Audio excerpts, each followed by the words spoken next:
Alright everyone, we are back with a very sweet deck list by Marvin K from our Moxforge, pretty well known around the world for his beautiful and very strong mono-black ConTermination deck list. And this is a new take on the ConTermination plan. Like, you still got the combo parts we know from the mono-black version, but you try a green black splash to be a bit more beefy with some Call of the Herds, to be a bit more speedy with Mox Diamonds. It's so funny that it still plays 12 colorless lands, so it could be a problem with having green mana at some points in the game. And besides that, you got Oath of Druids in the sideboard together with Symbiotic Worm and some very sweet finds like Ebony Charm. So really hyped to play this deck. And yeah, let's dive in immediately. Have fun. Alright everyone, we are on the play here with a super awkward hand. I mean, the lands do something, but I don't think this is what the deck tries to do. This is way better. I think I will...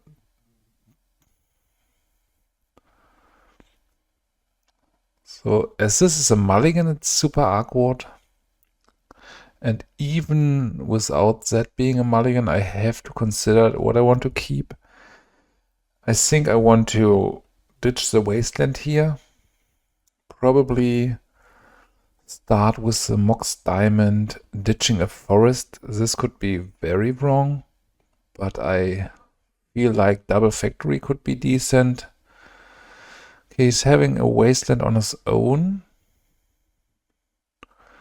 I still want to put the factory into play.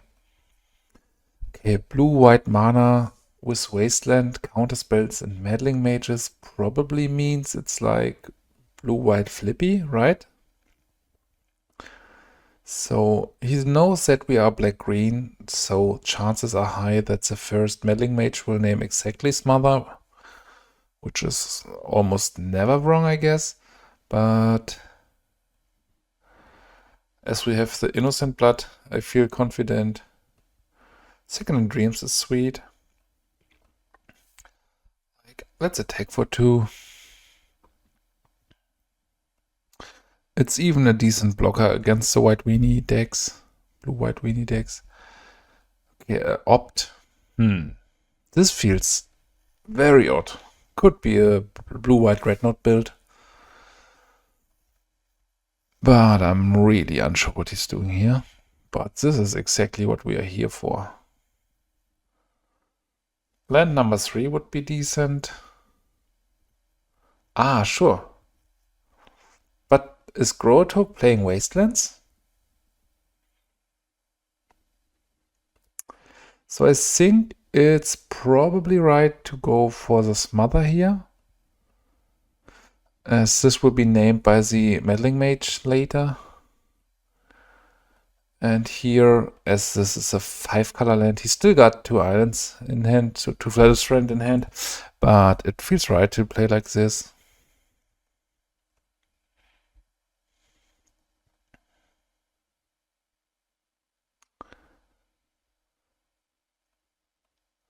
Okay, 1 Flatterstrand in hand. Yeah, he's naming Smother, which is the correct card to name. Going for the Mox. You just do this if you don't want your opponent to get it with a Duress. So this is probably right to play like this. It's a bit awkward to slam the land, but as we are having both 1 Mox, he might have swords, but it is what it is. We can't lean back in this situation. Yeah, after Armageddon, we would still have 1 Mox each. So it feels like okay to play the Swamp. I don't play another land here.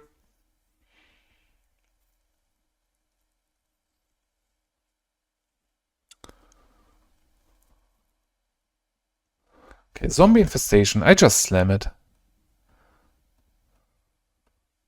It's so good if he's not having the answer in the main deck.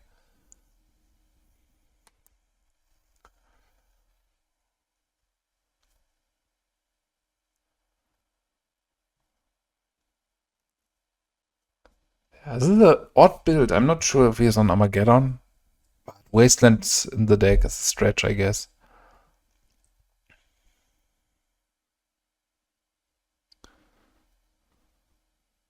Okay. I don't want to play the port here for various reasons. I could have attacked with a factory to force him into activating Wasteland.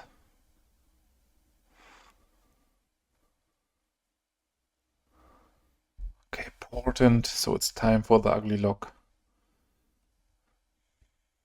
We need the information in this setup.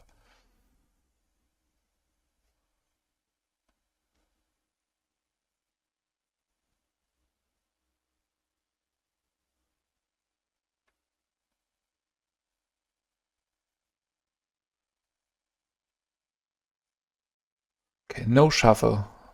Probably bad news for us. Okay, don't want to discard into the zombie infestation here. So Roar of the Worm is great. This could be enough for me to play land. Because the impact of resolving this is so absurdly high that I really want to try it. Like having a 6/6 and a 2/2 here is... I mean, we need to fight multiple swords to plowshares, but the sickening dreams were not great anyway, because you need to discard a lot and then you run into any counterspell. So sword number 1, exactly as we anticipated. We still got 2 great lands, so he needs to see where he wants to put his wasteland. Okay, if he has something like Armageddon, Mystic Enforcer, this is just broken. I have nothing against this. Like, okay, it will be over pretty quickly. So this is a positive thing.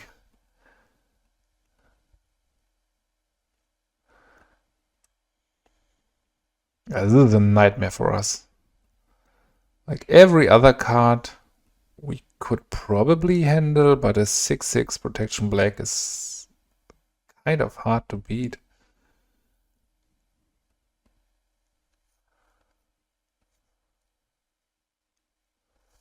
So it's a 4-turn clock and we need to draw a lot of cards to get rid of this. Like Smother is turned out with a Meddling Mage. Another port. Okay, this is a card I want to play. So let's go for the attack here.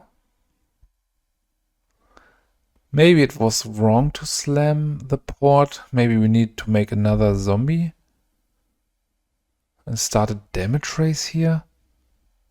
Not too sure.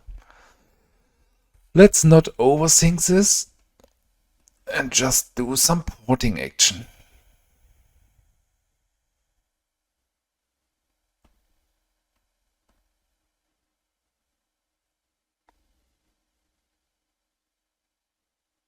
Okay, he's attacking with both.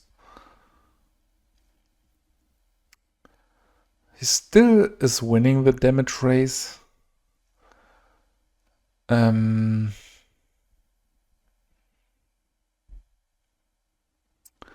So we go to... Can this attack? Yeah, let's do it. Otherwise he won't attack with a Meddling Mage. So is there anything that can save us from here? I don't think so. Yeah, the Enforcer was brutal. Immediately in the 6/6 mode. But Protection Black is always... Yeah, this just wrecked the whole deck.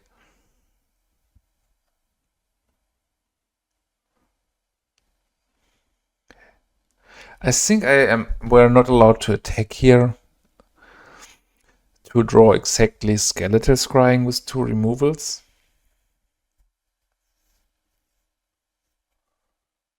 But then he is not allowed to have a counterspell for Werebear. Okay, this went downhill pretty quickly after the Mystic Enforcer arrived, but very sweet card. So Pernicious Deed seems to be decent. Oath of Druids is great.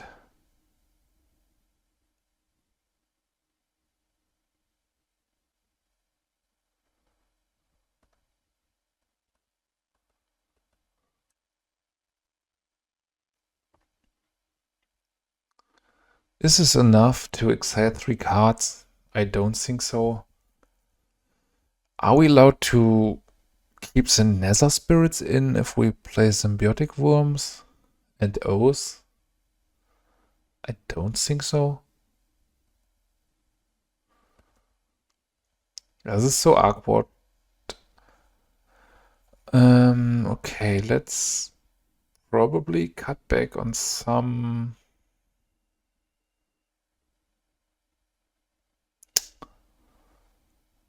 ConTermination, because he is playing Moxen. And even Sickening Dreams are not great. And I think a Duress can go. Maybe Duress is fine. And Cabal Therapy should go. Yeah. He will bring in a lot of naturalized effects anyway, so I'm not too sure how good it will be. Okay, this was a loose keep. I somehow thought I had green mana available, but it is what it is. But the keep was not great. Even having a target in hand, a Oath target, is not something we want to do. I shouldn't play too many decks after another and not at this time in the night. But it's still, we got some good cards here. Like Smother's Arcward, cause his first Meddling Mage will name it anyway. I want to lead with a Swamp.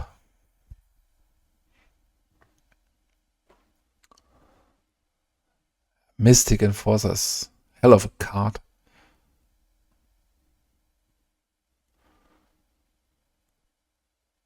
Okay, we got the O's.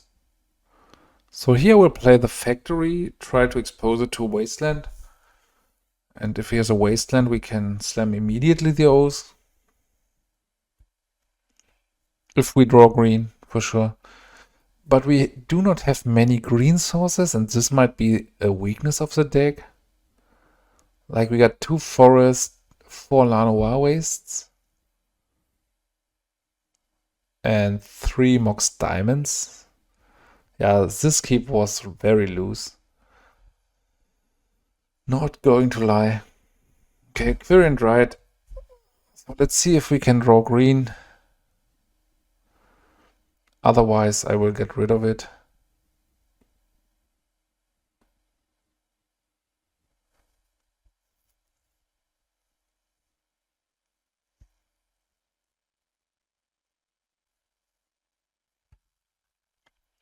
Okay, having a Duress.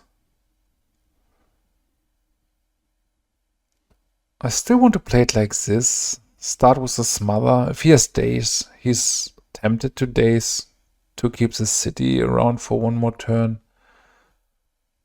Yeah. And I want to pay here. Like, even if he has a removal for the Wasteland, it's fine. Getting rid of the Dryad is crucial, and the Daze is setting him back by a turn.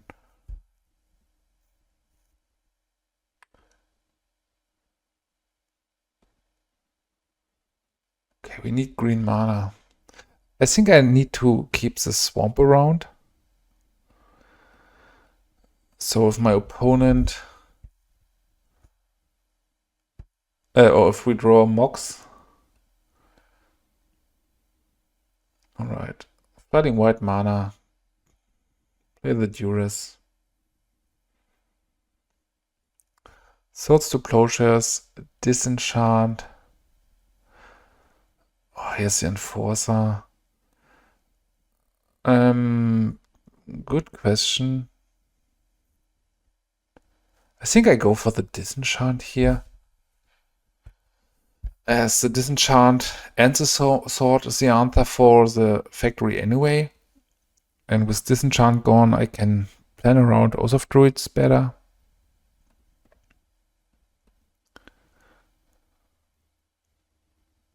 Okay, here's green mana. So let's go for... Let's just slam the first Call of the Herd. I kind of want to get rid of the sword first, and the Oath is not doing much. Days? Okay, it's fine. It's no difference like being not able to pay colorless. Okay, he even bounced it. I think this was an error. Or him having mana leak.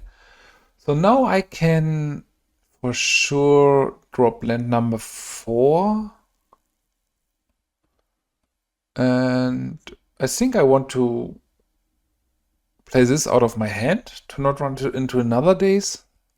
This could be in total a bit too much. We are a bit exposed to a Tormod script 1-off here. But it's kind of funny that he has to handle our cards first, and then we have the Oath follow-up. So time for Ugly Lock again. Interesting matchup, to be honest. Like, the Mystic Enforcer will give us a hard time again, but then we can play Oath. We need to get rid of the swords. So for now, I will just extend more with the Call of the Herd tokens. No shuffle from Portent. That's bad news for us.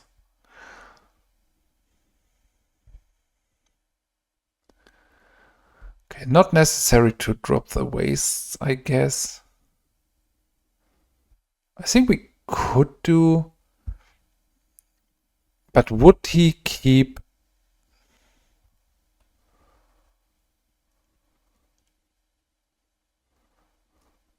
I don't know. Would he keep a daze on top? I don't think so.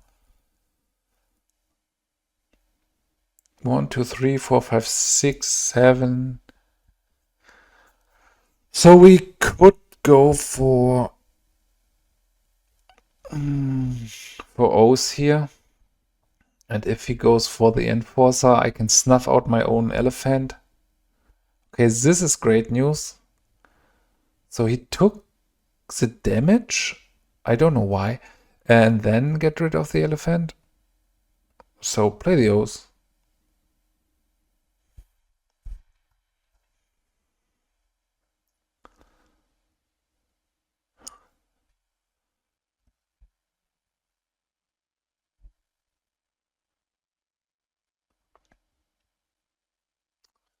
Pernicious Steed is sweet.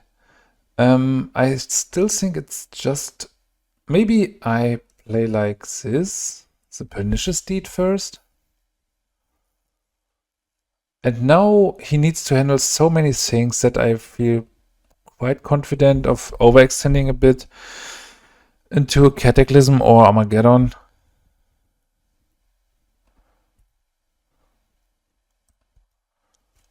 Like, it's sweet to have the deed for the Mystic Enforcer. We have the pressure on the board with the Mishra's Factory.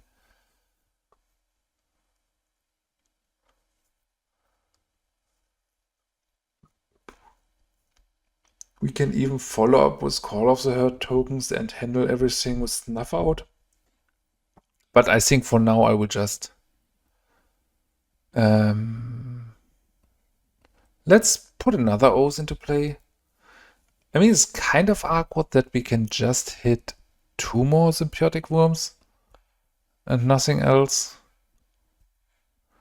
So we can't be too greedy here.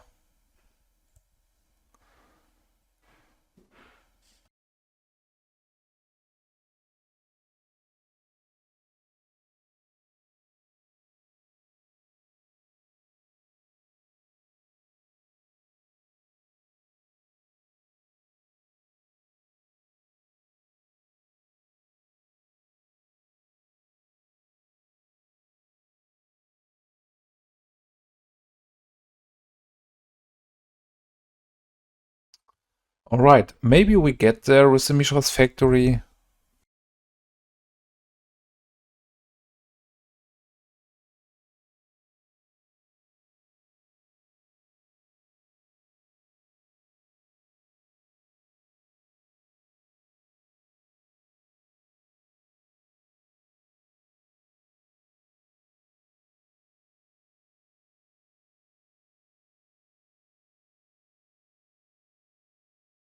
Okay, O's number 3. He got rid of the Mishra's Factory, which was step 1 against stabilizing to stabilize the game. But at some point we might hardcast the Symbiotic Worm, and it's tempting for me to just flashback Call of the Herd next turn. Because he needs to answer this. Okay, Mox Diamond is fine.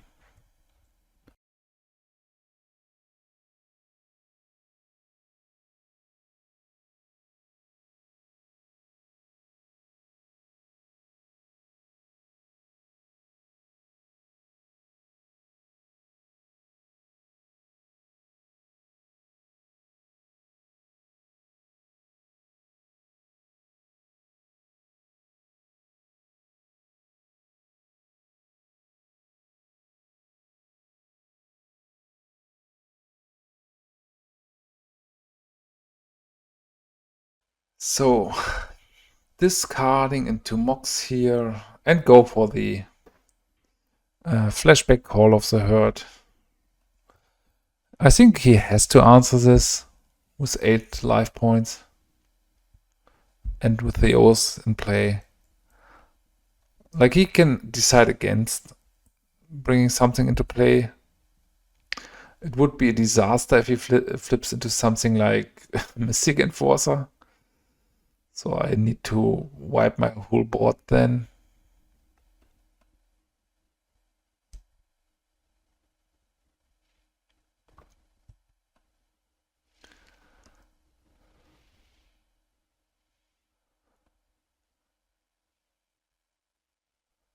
Yeah, if you're not full committed to the Oath plan, it sometimes plays so weird. I had many of these games the last 2 months. Like, you try to do a bit Oath stuff, but then you are missing something like Yes Blessing. And you sometimes are forced to put some pressure on the board. But let's just enjoy the game here.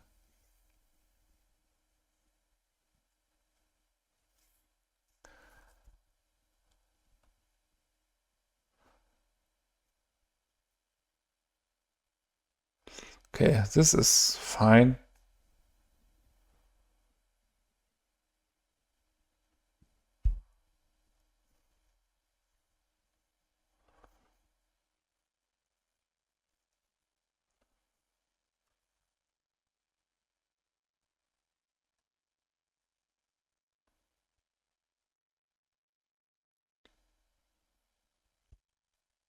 Not too sure how to close this game.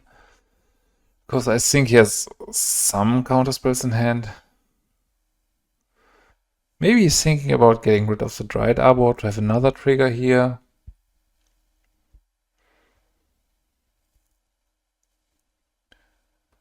Okay, not the plan.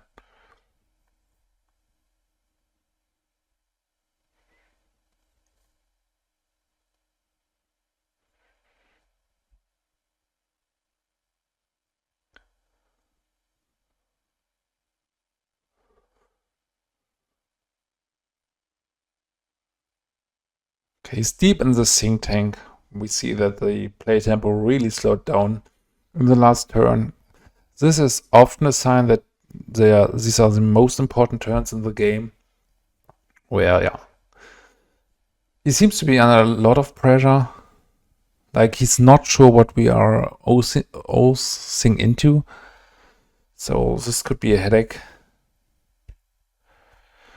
I would be really happy to draw some amount of Cabal therapies sooner or later. But timing will be an issue with game 3 if we continue.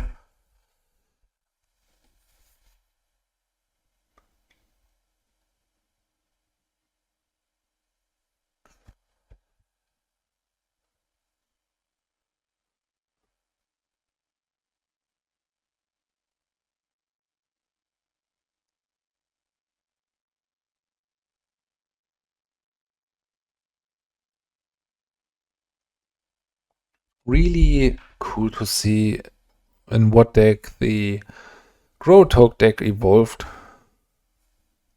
It feels pretty cool, not too strong, but strong enough, so it really shines in some matchups, and you always have the feeling of doing something. I'm not even sure if this list still runs Fire and Ice. If not, I think this is a card which will be really missed. Okay, now we can grow the Dryad.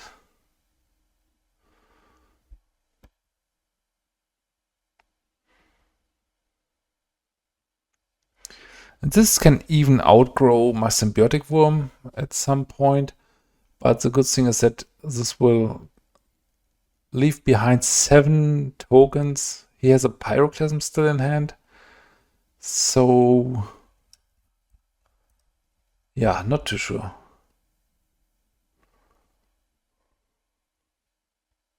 So this was a very long wait for us.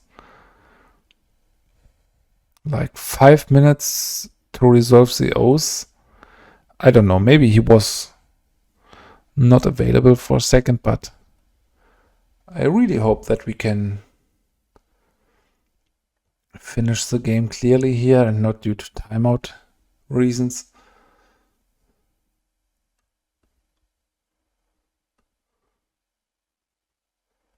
Okay. So now I could snuff out my elephant.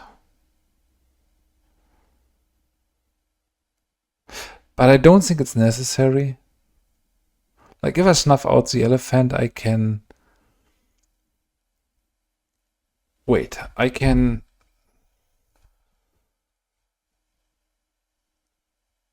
No, I want to keep snuff out around. For example, if he has something like Swords to Plowshares, I want to play it in response.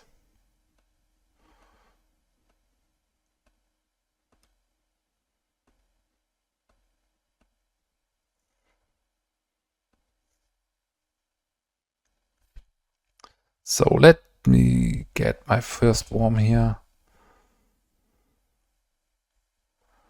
Okay. Did we meld? Yes, Cabal Therapy. Alright, so what's the play? Cabal Therapy. So I take with this. I think Cabal Therapy naming swords or Pyroclasm is the play.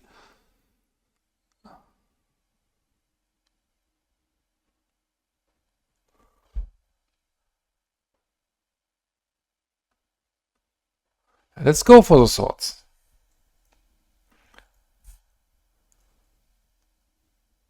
I want to flip into my last one here.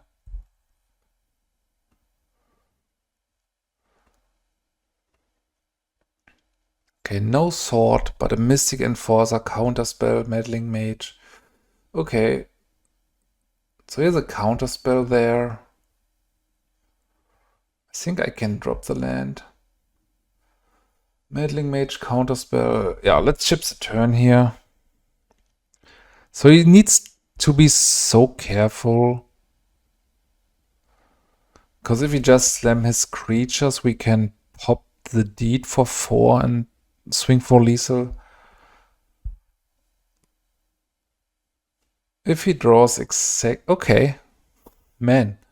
Okay, this explains why he was so deep in the think tank. Okay, Cabal Therapy seems necessary. What about Sickening Dreams? ConTermination is probably not great.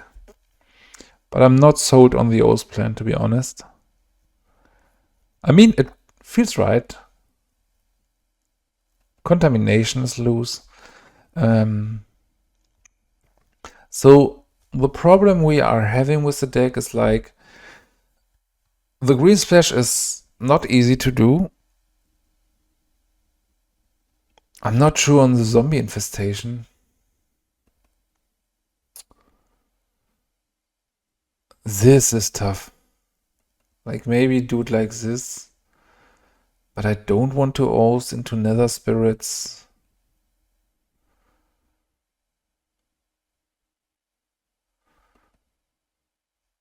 Like keep a fun of contamination. And one sickening dreams. Yeah, the reason why it's so hard to play is because he even brings all the tools you need to handle contamination, and these are the tools to exactly handle oath too. So this is not the strongest splash you could have. This hand feels awkward given the amount of green mana we can draw in total. This is not feeling way better, but it might be necessary to keep like this. I'm not feeling confident to go to 5 cards against him. Okay, time for the ugly lock. So 8 minutes left on the clock. It will be interesting, I guess.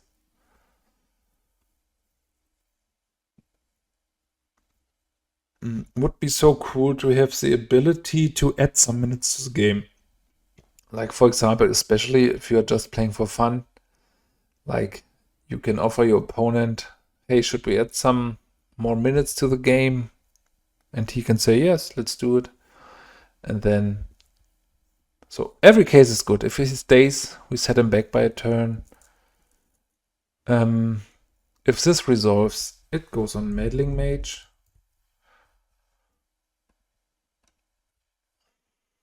Okay, no Meddling Mage, not going for the days. Very good play by my opponent. But now I got the information. Like first, Cabal Therapy should always go on something like Counterspell, I guess. Quirion Dryad. Okay, Werebear. So do I want to exchange my Mishra's Factory? Okay, Duress is fine. I could... Yeah, let's just go for Duress. And getting the Counterspell. So I need to get something going with the Skeletal Scrying. Otherwise, we are pretty far behind. So what land do I want to sacrifice to the Wasteland? I think it depends on what he's dropping now. If he's dropping it, I think there is just one reason to keep it if you hope to draw Mox Diamond. As long as you do not see non-basics from my side.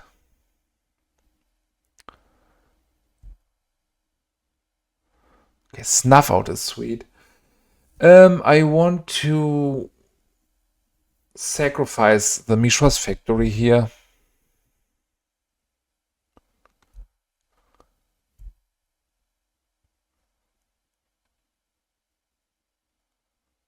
Okay, here I want to cast Snuff Out for sure.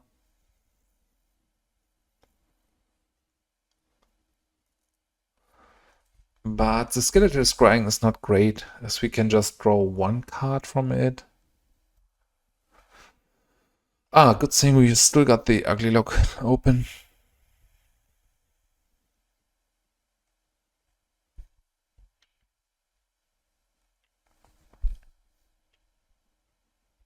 To be honest, it's probably a pretty decent lock. No shuffle. We are in danger. So my opponent is playing pretty well here. He sees everything I try to offer him is just more or less a trap. Cool thing is if he goes for a Wasteland now, I will float the mana, let it resolve, and then I can announce the Skeletal Scrying for 2, which is a big deal here. It would be way better for 3, but Days is still available.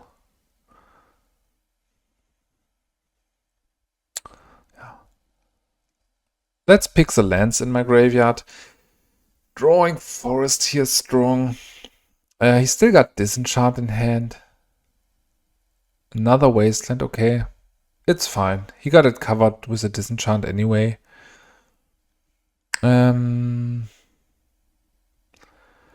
So there's exactly no need to run the the Call of the Herd into a daze. So I'll wait for one more turn. Okay. Having the information what my opponent has in hand is so valuable. So maybe he's doing a double daze, which should be fine. I get 2 cards out of his hand and he needs to send back by 1 turn with the island. And you see, with a plan of just wastelanding, the deck sets itself back and even probably can't play Gush. Alright. Mox Diamond is not something I want to play here, because my opponent has Disenchant, but it could be tempting for my opponent, and it won't get better, so I will play the Mox Diamond here to hope he's going for the Disenchant, because Pernicious Deed is so strong in the matchup. There are even, I don't know, not yet, but you could play Cabal Therapy on yourself to play the flashback Roar of the Worm.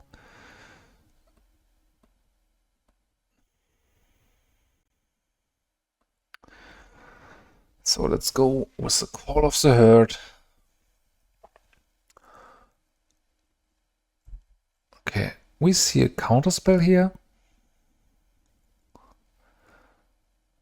which would be fine. I mean, the counterspell is live the whole game. If he taps out at some point, I mean, we still have to fight 4 Swords to Plowshares. But if he taps out, I might go for the Cabal Therapy, Roar of the Worm play to have a 6/6 around.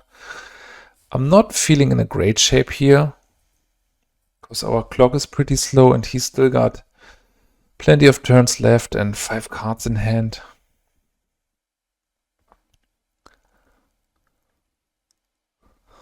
Okay, he's getting into the red area with the time. Going for the Disenchant here would make me really happy.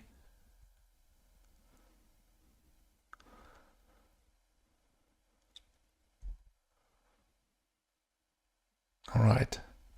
He seems to be torn. Tag for 3. So here I slam deed number 1.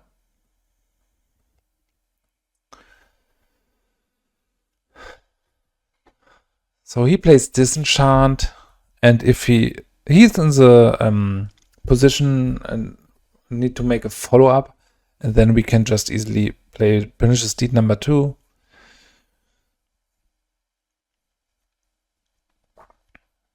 Yeah, the deed is not working too great for me now. As you see, I have elephants on my own with 0 converted mana cost. I have Mox Diamonds, so this is a 2-for-1, and you don't want to sacrifice it into Pernicious Deed. But I really like the attempt of the brewing. So this is 4-4. This is super annoying. So you still got the Disenchant. Pernicious Deed looks so bad. I feel a bit forced to go for Cabal Therapy, Roar of the Worm, but I think I can just start things off with a Pernicious Deed here. Would probably have been a bit better if I paid it with Mox Mana.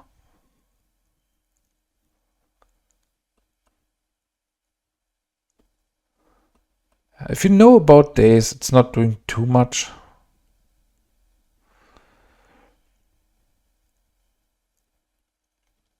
And the fair thing in the format is that they can't reshuffle the days very well.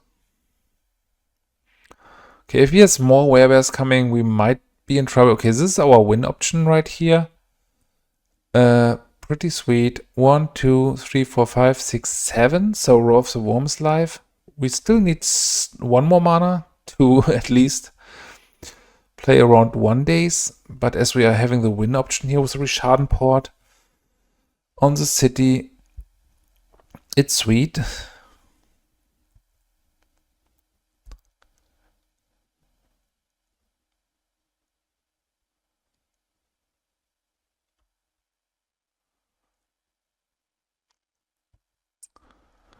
Alright, now it's getting more and more tempting to crack. Okay, just did it for... I don't understand. I think maybe he saw that the lead is getting it in this case. Of course, he had treasure available in the spot anyway. Otherwise, you can do the play, like play the Mox Diamond, ditch it immediately to have one more card in graveyard. Are we seeing Gush here? Okay, the deck plays Gush.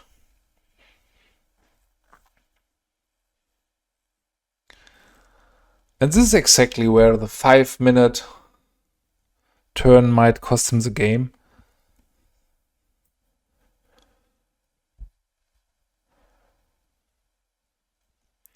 Right, he attacks here. So he's not having the days left. He has his swords to plowshares. So I will attack, we will see the sword.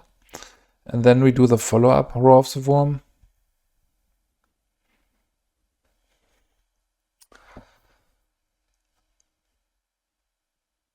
And this is just strong enough, like we go to 12 and it's just game changing. And here we go for a 6/6 Worm. Good old hardcast Row of the Worm, turn 11. Next turn we can make another Worm, play again around a days. Getting this sorted would be sweet for us, because we would have more life and it would be more tempting to play or activate the deed. Yeah, he's in trouble.